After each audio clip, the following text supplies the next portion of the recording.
আসসালামু আলাইকুম। এই যে অনেকদিন পরে আবার মুরগির ঘর রেডি করলাম। ঠান্ডার সময় ঘরের চতুর্থ সাইড ঘিরে দিছি।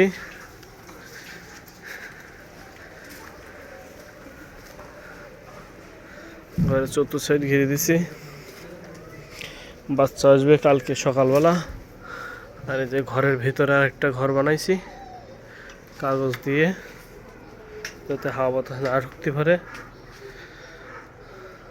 বাইরে দিয়ে এইভাবে পর্দা দিয়া, আর ভিতরে এই যে বোর্ডিং হবে যেখানে, সেখানে এই যে শীতের আগাম প্রস্তুতি, বাচ্চা আসার আগে যাতে হাওয়া বাতাস একটু কম ঢোকে, এই জন্য সব ঘিরে দিছি। ওই সাইডে একটা পর্দা দেওয়া, আর ঘরের ভিতরে এইভাবে পর্দা দেওয়া। এই যে উপরে হালকা ফাঁকা রাখছি, এটা হলো উপরে ফাঁকা রাখছি যার জন্য গ্যাসটা যেন না ভিতরে জমে, আর এই হাওয়াটা ডাইরেক্ট যেন মুরগির গায়ে না লাগে।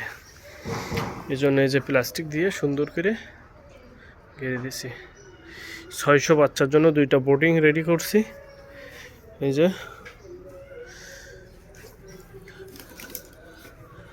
ওটার সেটাই।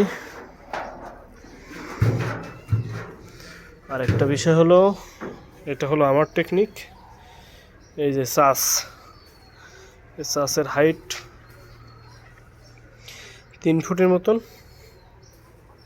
সচরাচর চাষ আসলে বোর্ডারের জন্য পাওয়া যায় না, এটা আমি নিজে তৈরি করে নিছি।